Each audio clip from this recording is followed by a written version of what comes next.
Hi hello ನಮಸ್ತೆ. ನಾನು ರಾಜು ಅಷ್ಟೇ. ನೀವು ನೋಡ್ತಿದ್ದೀರಾ centre point Kannada YouTube channel.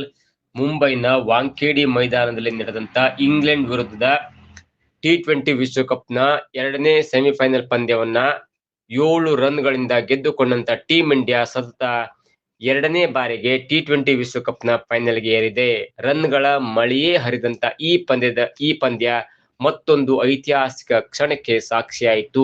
ಈ ಪಂದ್ಯದಲ್ಲಿ ಟಾಸ್ ಸೋತು ಮೊದಲು ಬ್ಯಾಟಿಂಗ್ ಮಾಡಿದಂತ ಟೀಂ ಇಂಡಿಯಾ ಸ್ಫೋಟಕ ಬ್ಯಾಟಿಂಗ್ ಅನ್ನ ಕೂಡ ಮಾಡ್ತು. ಅದರ ಫಲವಾಗಿ 20 ಓವರ್ಗಳಲ್ಲಿ 7 ವಿಕೆಟ್ ಗಳನ್ನ ಕಳೆದುಕೊಂಡು ಬರೋಬ್ಬರಿ 253 ರನ್ಗಳನ್ನ ಗಳಿಸಿತು. ಈ ಗುರಿ ಬೆನ್ನಟ್ಟಿದಂತ ಇಂಗ್ಲೆಂಡ್ ತಂಡ ಕೂಡ ಭರ್ಜರಿ ಬ್ಯಾಟಿಂಗ್ ಪ್ರದರ್ಶನವನ್ನ ಮಾಡ್ತು. ಗುರಿ ದೊಡ್ಡದಿದ್ರಿಂದ ಭಾರತಕ್ಕೆ ಸುಲಭವಾಗಿ ತುತ್ತಾಗಲಿದೆ ಎಂದು ಕೂಡ ಭಾವಿಸಲಾಗ್ತಾ ಇತ್ತು. ಆದ್ರೆ ಆಂಗ್ಲರ ಪರ ಕೆಚ್ಚೆದೆಯ ಬ್ಯಾಟಿಂಗ್ ಪ್ರದರ್ಶನ ಮಾಡಿದಂತ ಜಾಕೋಬ್ ಬೆಥೆಲ್ ಅವರ ಸ್ಫೋಟಕ ಶತಕ ಸಿಡಿಸಿ ಇಂಗ್ಲೆಂಡ್ ತಂಡವನ್ನ ಗೆಲುವಿನ ಸನಿಹಕ್ಕೆ ತಂದ್ರು. ಆದ್ರೆ ಕೊನೆಯ 4 ಓವರ್ಗಳಲ್ಲಿ ಪಂದ್ಯದ ದಿಕ್ಕು ಬದಲಿಸಿದಂತ ಭಾರತದ ಬೌಲರ್ಗಳು ತಂಡವನ್ನ ರಣರೋಚಕ ಗೆಲುವಿನ ತಕ್ಕೊಂಡೊಯ್ದ್ರು.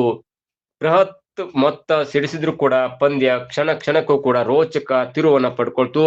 ಇಂಗ್ಲೆಂಡ್ ಸ್ಫೋಟಕ ಬ್ಯಾಟಿಂಗ್ಗೆ ಭಾರತ ತಲೆನೋವಾಗಿ ಪರಿಣಮಿಸಿತು. ಹೀಗಾಗಿ ಅಂತಿಮ 4 ಓವರ್ನ ಪ್ರತಿ ಎಸೆತ ಕೂಡ ಭಾರತ ಅಭಿಮಾನಿಗಳ ಆತಂಕವನ್ನು ಕೂಡ ಹೆಚ್ಚಿಗೆ ಮಾಡಿತ್ತು.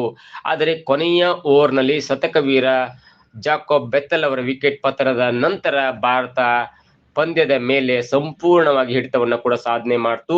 ಅಬ್ಬರಿಸಿದ ಇಂಗ್ಲೆಂಡ್ ತಂಡವನ್ನ 244 ರನ್ಗಳಿಗೆ ಕಟ್ಟಿ ಹಾಕ್ತು ಭಾರತ. ಈ ಮುಖಾಂತರ 7 ರನ್ಗಳ ಗೆಲುವನ್ನ ದಾಖಲೆ ಮಾಡಿ ಫೈನಲ್ಗೆ ಕೂಡ ಪ್ರವೇಶವನ್ನು ಮಾಡ್ತು. ಮಾರ್ಚ್ 8ರಂದು ನಡೆಯಲಿರುವಂತ ಫೈನಲ್ ಪಂದ್ಯದಲ್ಲಿ ಭಾರತ ನ್ಯೂಜಿಲೆಂಡ್ ತಂಡದ ವಿರುದ್ಧ ಟ್ರೋಫಿಗಾಗಿ ಸೆಣಸಾಟವನ್ನು ಕೂಡ ಮಾಡಲಿದೆ. ಟೀಂ ಇಂಡಿಯಾ ಆರಂಭದಲ್ಲಿ ವಿಕೆಟ್ ಅನ್ನ ಕಬಳಿಸಿದ್ರು ಕೂಡ ಇಂಗ್ಲೆಂಡ್ ಅಬ್ಬರಕ್ಕೆ ಬ್ರೇಕ್ ಹಾಕಲು ಸಾಧ್ಯವಾಗಲಿಲ್ಲ.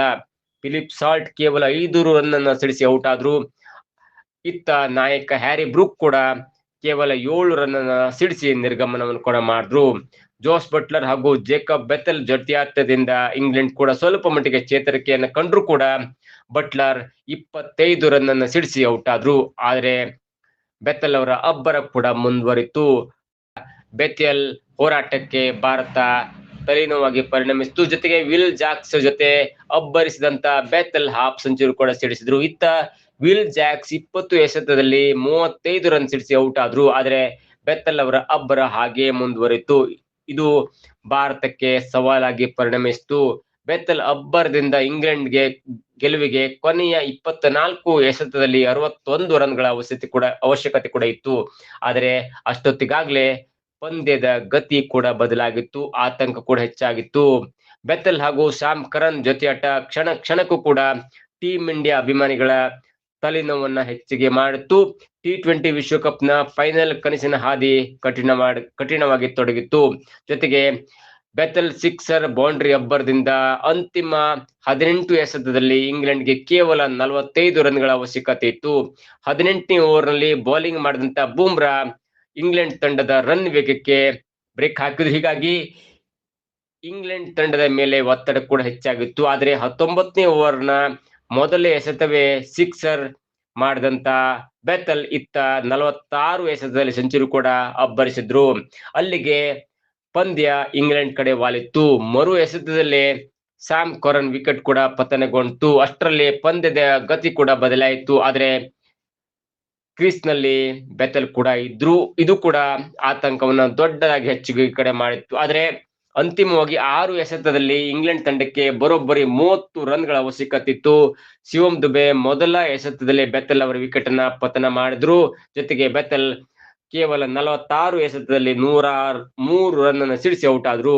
ಅದಾದ ನಂತರ ಬಂದ ಆರ್ಚರ್ ಬರೋಬ್ಬರಿ 3 ಸಿಕ್ಸರ್ ನ ಸಿಡಿಸಿದ್ರು ಕೂಡ ಇಂಗ್ಲೆಂಡ್ ತಂಡ 246 ರನ್ ಅನ್ನ ಮಾತ್ರ ಸಿಡಿಸಿತು. ಜೊತೆಗೆ ಈ ಮೂಲಕ ಭಾರತ 7 ರನ್ಗಳ ರೋಚಕ ಗೆಲುವನ್ನ ಸಾಧಿಸಿ ಫೈನಲ್ ಕೂಡ ಪ್ರವೇಶ ಮಾಡ್ತು. ಟಾಸ್ ಸೋತು ಬ್ಯಾಟಿಂಗ್ ಇಳಿದಂತ ಟೀಂ ಇಂಡಿಯಾ ಉತ್ತಮ ಬ್ಯಾಟಿಂಗ್ ಪ್ರದರ್ಶನ ಮಾಡ್ತು. ಆದ್ರೆ ಅಭಿಷೇಕ್ ಶರ್ಮಾ ತುಂಬಾ ನಿರಾಶೆ ಮಾಡಿದ್ರು. ಅತ್ತ ಸಂಜು ಸ್ಯಾಮ್ಸನ್ ಮತ್ತೆ ಸ್ಫೋಟಕ ಬ್ಯಾಟಿಂಗ್ ಸಿಡಿಸುವ ಮುಖಾಂತರ 89 ರನ್ ಅನ್ನು ಸಿಡಿಸಿದ್ರು. ಇಶಾನ್ ಕಿಶನ್ 39, ಶಿವಮ್ ದುಬೆ 43, ಹಾರ್ದಿಕ್ ಪಾಂಡೆ 27 ಹಾಗೂ ತಿಲಕ್ ವರ್ಮಾ 21 ರನ್ ಅನ್ನು ಸಿಡಿಸಿ ಭಾರತ 7 ವಿಕೆಟ್ ನಷ್ಟಕ್ಕೆ ಬರೋಬ್ಬರಿ 254 ರನ್ ಅನ್ನು ಸಿಡಿಸಿತು. ಇದರ ಮಧ್ಯೆ ಅಕ್ಷರ್ ಪಟೇಲ್ ಅವರು ಬರೋಬ್ಬರಿ 3 ಕ್ಯಾಚ್ ಗಳನ್ನು ಹಿಡಿದು ಭಾರತ ತಂಡಕ್ಕೆ ಅಥವಾ ಭಾರತ ತಂಡವನ್ನ ಫೈನಲ್ ಗೇರಿಸುವಲ್ಲಿ ಸಫಲವಾದ್ರು. ಅದರಲ್ಲೂ ಮುಖ್ಯವಾಗಿ ಹಾರ್ದಿಕ್ ಪಾಂಡ್ಯ ಅವರ ಬೌಲಿಂಗ್ ನಲ್ಲಿ ಫಿಲಿಪ್ ಸಾಲ್ಟ್ ಅವರ ಕ್ಯಾಚ್ ಅನ್ನು ಹಿಡಿದ್ರು. ಅದಾದ ನಂತರ ಬೂಮ್ರಾ ಅವರ ಬೌಲಿಂಗ್ ನಲ್ಲಿ ಇಂಗ್ಲೆಂಡ್ ಕ್ಯಾಪ್ಟನ್ ಆಗಿರುವಂತ ಹ್ಯಾರಿ ಬ್ರೂಕ್ ಅವರ ಕ್ಯಾಚ್ ಅನ್ನ ರಿವರ್ಸ್ ಓಡಿ ಅಂದ್ರೆ ಹಿಮ್ಮುಖವಾಗಿ ಓಡಿ ಕ್ಯಾಚ್ ಅನ್ನ ಪಡ್ಕೊಂಡ್ರು. ಅದು ಬಹುಮುಖ್ಯವಾಗಿ ಮ್ಯಾಚ್ ಅನ್ನ ಟರ್ನ್ ಮಾಡ್ತು. ಅದಾದ ನಂತರ ಅಕ್ಷರ್ ಪಟೇಲ್ ಅವರ ಒಂದು ಬೌಲಿಂಗ್ ನಲ್ಲಿ ವಿಲ್ ಜಾಕ್ಸ್ ಅವರ ಕ್ಯಾಚ್ ಅನ್ನ ತಡೆಯುವ ಮುಖಾಂತರ ಅದನ್ನ ಕ್ಯಾಚ್ ಆಗಿ ಕನ್ವರ್ಟ್ ಮಾಡೋ ಮುಖಾಂತರ ಶಿವಮ್ ದುಬೆ ಅವರು ಕ್ಯಾಚ್ ಹಿಡಿದ್ರು. ಹಾಗಾಗಿ ಇಂದಿನ ಮ್ಯಾಚ್ ನಲ್ಲಿ ಯಾರಾದ್ರೂ ಒಬ್ಬ ಹೈಲೈಟ್ ಅಂದ್ರೆ ಅದು ಅಕ್ಷರ್ ಪಟೇಲ್ ಮಾತ್ರ.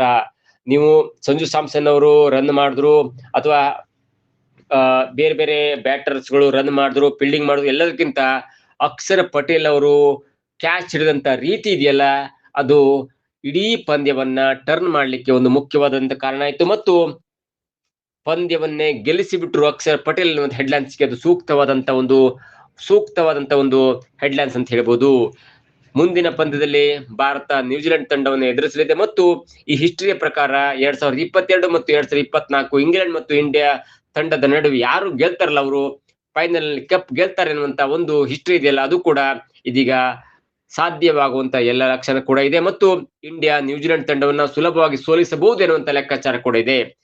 ಅದು ಕೂಡ ಆಗ್ಲಿ ಅನ್ನೋದು ಕೂಡ ನಮ್ಮ ಇಂಡಿಯಾ ತಂಡದ ಅಭಿಮಾನಿಗೆ ನಾವು ಕೂಡ ಹೇಳ್ತೇವೆ. ಇದಾಗಿತ್ತು ಇವತ್ತಿನ ವಿಶೇಷ. ನೋಡ್ತಾರೆ centre point Kannada YouTube channel.